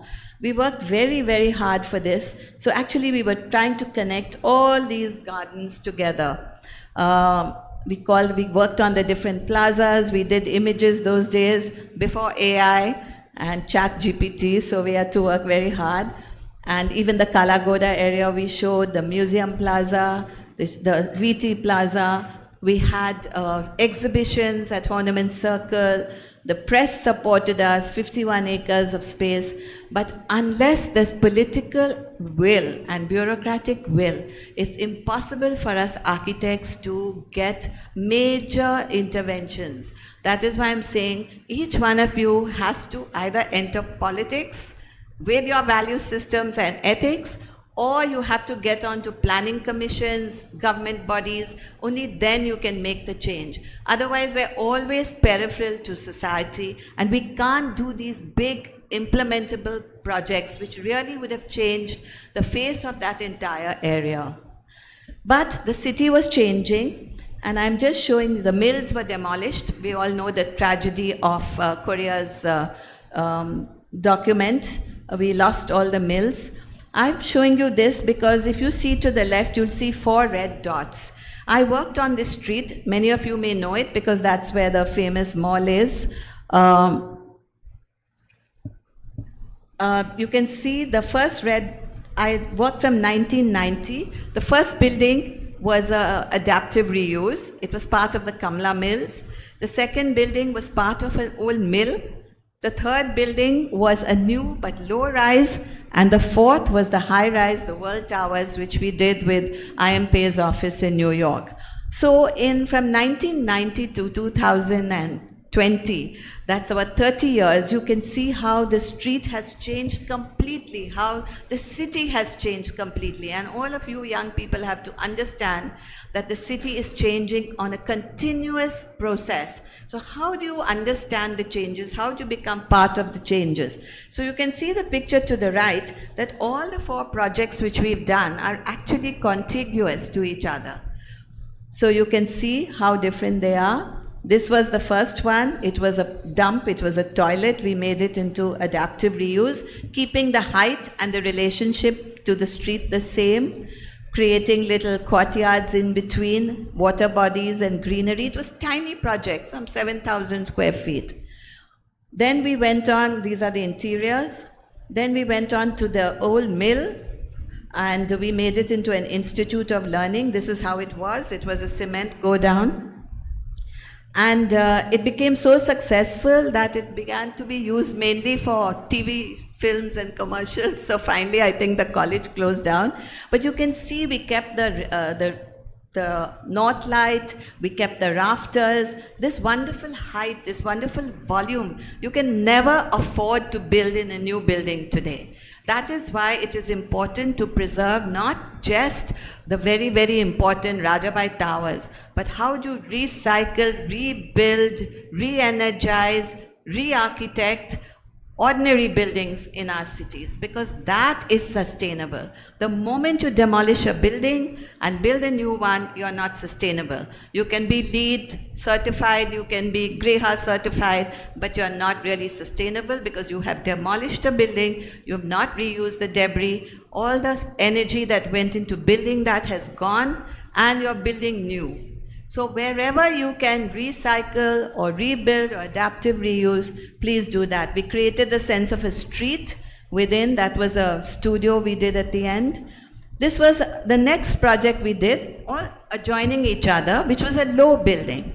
So you can see it was 3-4 people together. Instead of giving them 1 floor each, we divided it vertically. So each one had a garden, and we stepped the building back so they didn't feel that they were, in a high rise, that each one was in a garden. And then finally, this is how Bombay became in those years when we were merrily restoring and recycling and building new. And then suddenly one day, this is our city. So, do we take up towers? It was a big debate for me, but all the young people in my office wanted to do it, like I'm sure many of you would, because they understand that is going to be the future. So how do you build that well? How do you build that in a proper way? So we created, you can see the road, and all the land to the left, we convinced Lodha to keep it as a garden, which is there for the public. We also did not stop the road, so people can still enter and walk through to the other side. And then on the right side or the top side are the 3 towers. So you have to talk, even if you are working for developers or builders, you as an architect has a role to play, an important role to play. This was one of our first buildings because we hardly work for developers. I think this was perhaps the first, and we've not done anything after that. But we can make the difference because that is going to be where many of you are going to go, because whether you like it or not, they are doing a lot of the construction today. So how do you work with them and not be ashamed and yet put across your thoughts and ideas?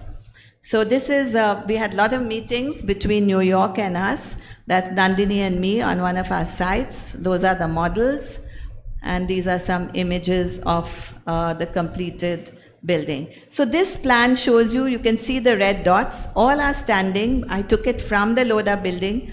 You can see the factory, the mills.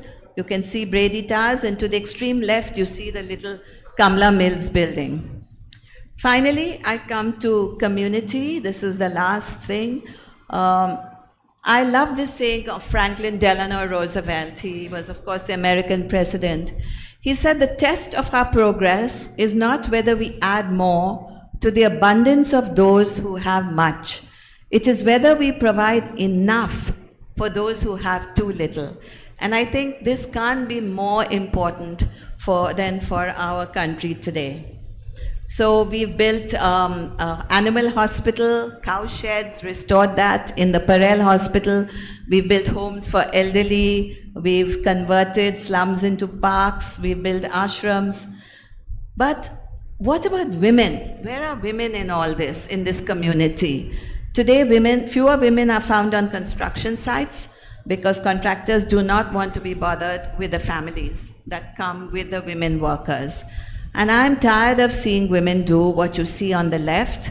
Seva has worked very hard to teach women to become masons. I want them to become painters. I want them to become tying reinforcement bars. I want them to become welders like you see in other parts of the country. So I have worked with some paint companies to train women in central India and Madhya Pradesh and all that. They grumble saying, oh, we don't know if it's safe. Well, get a bus and move them around. You jolly well make it safe for them. So there's lots which have to be done for women. This was one of my first projects. It was a small project in Bangalore where I found that all the women were working with their children who had nothing to do all day. So we created a tiny park. And believe me, the contractors make enough money. So we have now put it into our bills of quantities and our specifications and our tender documents, all the things that the contractors have to do before they can begin work. So 2005, when I was doing a project in Udaipur, the Kumbhalgarh, you can see what the women are doing and you can see what the men are doing, with all due respect. And over here in 2009 in the Goa Institute of Management, there were still women working. Now you don't find women construction on many sites. And I asked them what they did with their children. So they said, we are 4 of us, 5 of us get together, 1 stays back and looks after the children, and then at the end of the day, because they get daily wages, we share the 4 people's income with the 5 of us. So this is what they are doing to struggle, and it's not easy at all. So we started a small school. The contractor made a big fuss. He said, I can't have a school. I said, that's okay. We'll have 1 room, but we will have all the children there. You can provide that, and you provide some teachers so that the 5th woman can also go to work and earn money and not lose out on that. So that's what we did. And I'm happy to say in 2014, you can see this is our TCS indoor. Tata's is always very particular about the role of women. And they are wearing helmets, they're wearing their jackets, they're wearing shoes, and they're carrying their dabbas. And they're getting paid well. And that's me on the left, in case you didn't recognize. So each one of you can work hard for women. Otherwise, and what of all those nameless hands that chiseled and carved, hauled and lifted, placed and set, each block of someone else's dream and made it real, then walked away into the invisible footnotes of history. So this was written by a friend of mine for the first conference that my foundation had in 2000, which was Women in Architecture. In 2020, we had, again, a lot of pressure from women. We had Women in Design, and in between, my foundation has brought out these 6 books. I'm very happy to see that you have brought out a book today.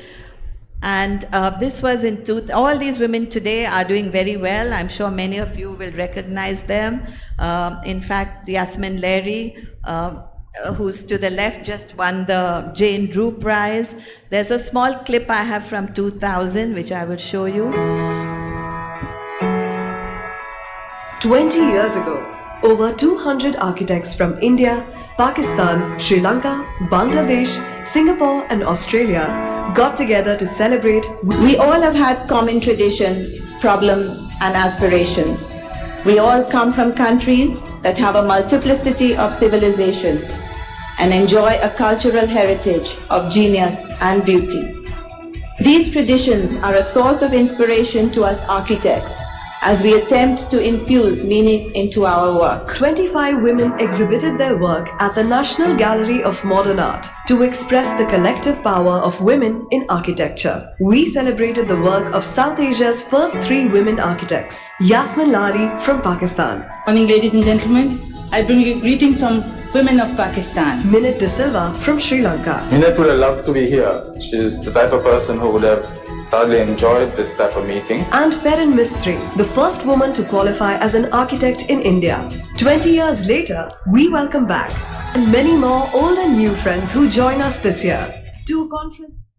So 20 years later, we had inclusive. We changed from just being architects. We were architects who now go into urban design, landscape, conservation, academia, graphic, interior, photography, film, art, sustainability, construction, publishing, and law. So remember, you guys, you've got lots and lots of options ahead of you. If you don't want to build or you find you can't, there's so many other things.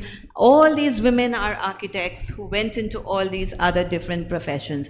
We also had an exhibition where we got these 2 women, which I always like to bring in, craftswomen, and we used their work to show the international women's community and men what can be done.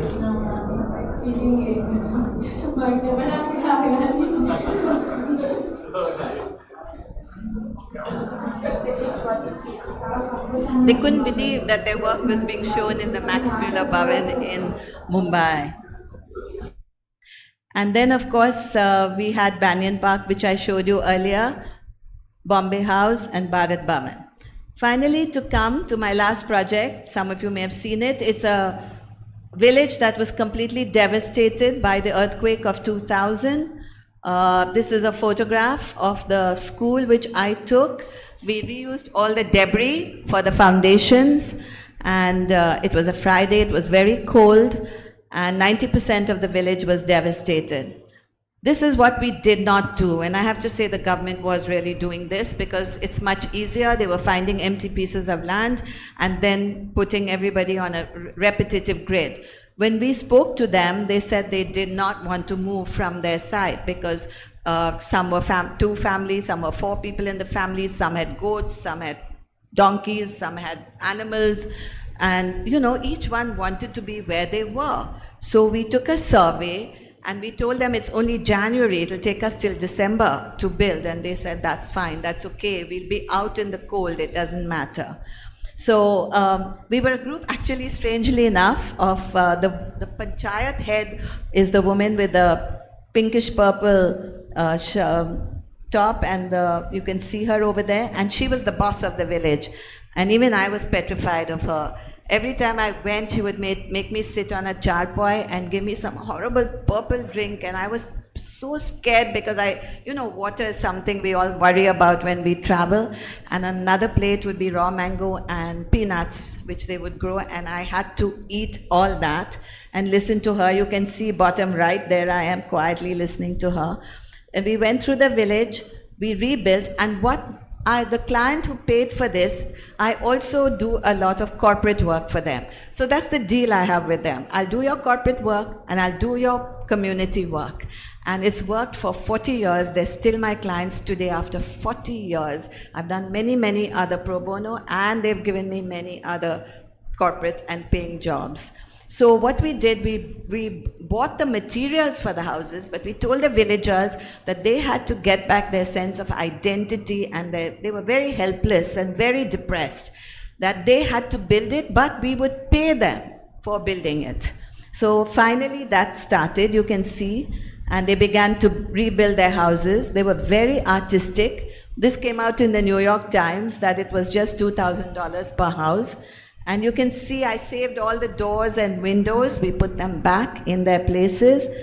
Each one very happy because that was their sense of identity.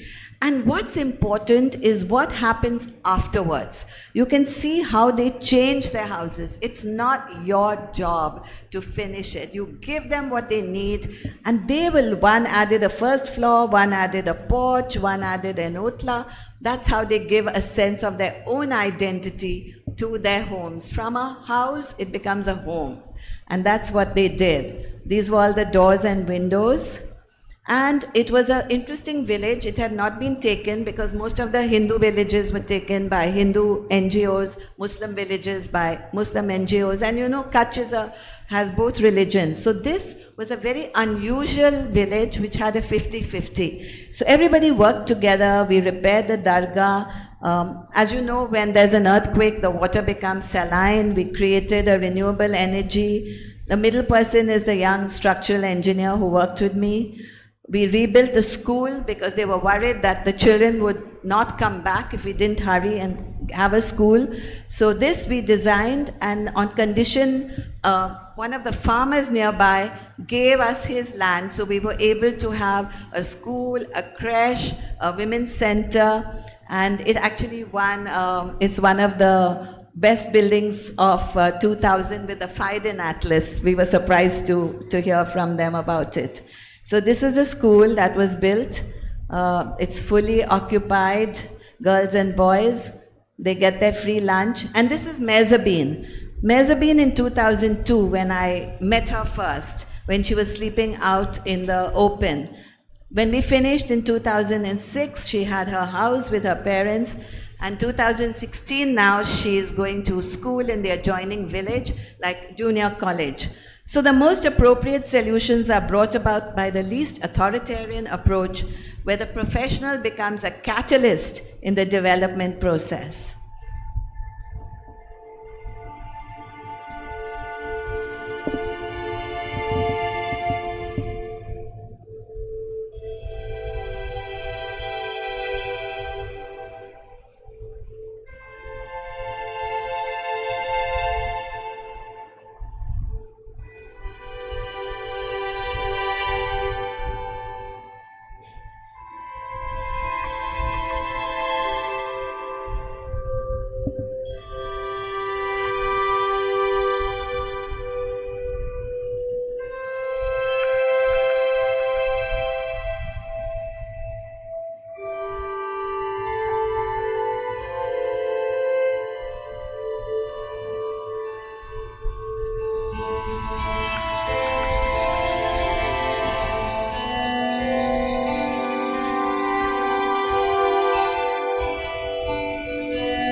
they're actually looking through the books we made for them to show the progress of the village. And they were so interested.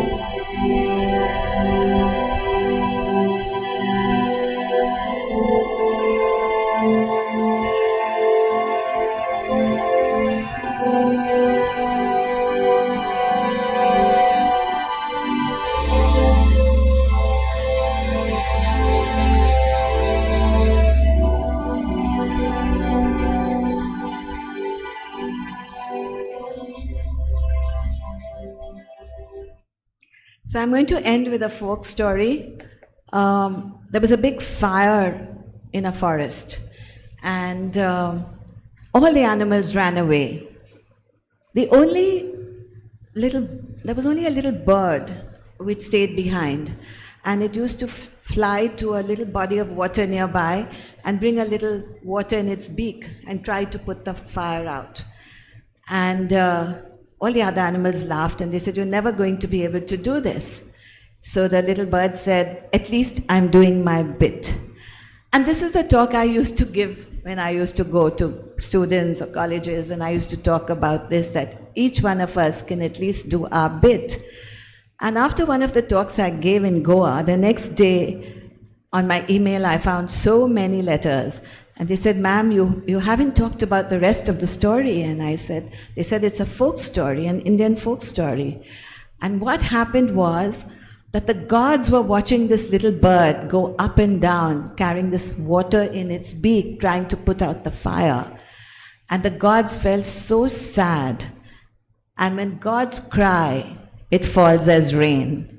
And the rain put out the fire. So each one of you can do much more than you think you can. Thank you.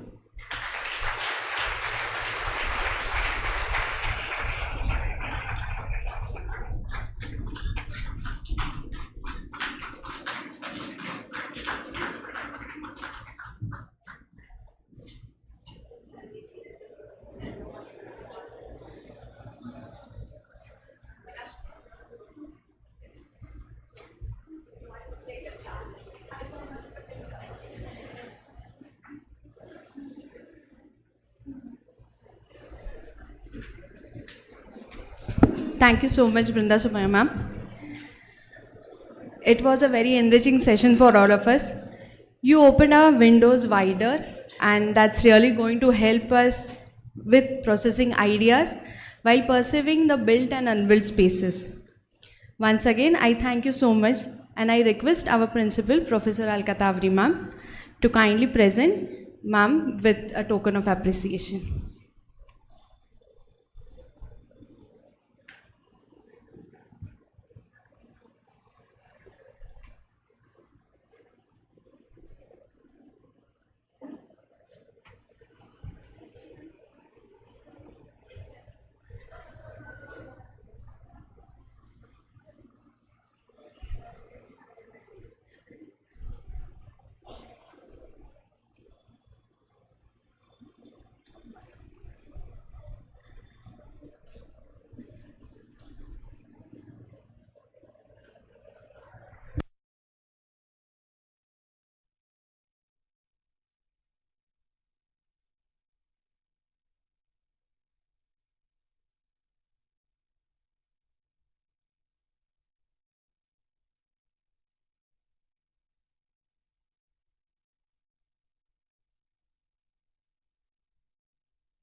We will now call upon Professor Mitali Hindekar ma'am to give the vote of thanks.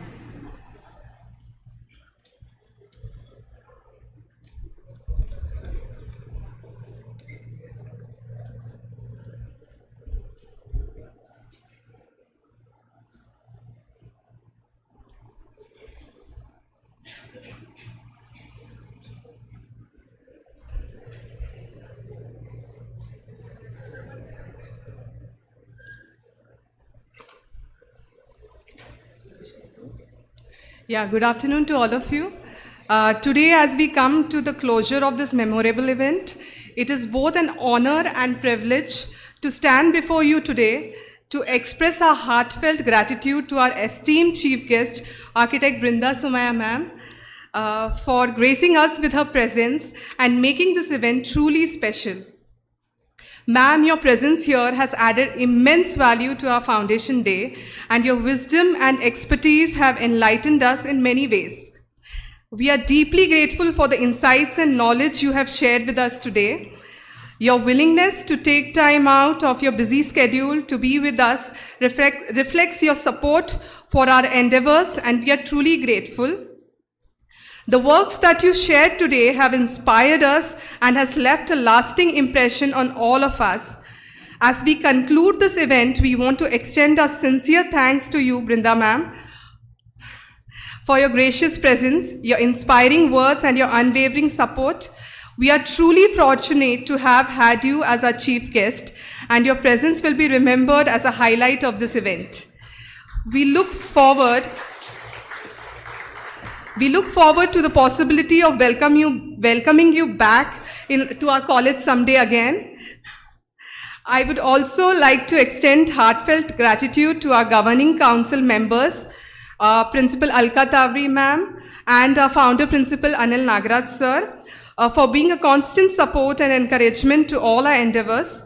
We would like to express our appreciation to those who tirelessly worked behind the scenes with their meticulous planning and hard work, the event organizers, the technical support team, Students' Council, exhibition team, and all those individuals who have made this event a resounding success. This event would not have been possible without your dedication and contributions. I would also like to thank Mantri ma'am, Parshu Kaka, Akshay, Sagar, and the entire admin team who ensured that everything ran seamlessly. We are deeply grateful to each one of you who volunteered your time, energy, and expertise in big or small ways. Lastly, to the audience, thank you for being a part of this event. Your presence, enthusiasm, and engagement have made this occasion even more special. Thank you very much.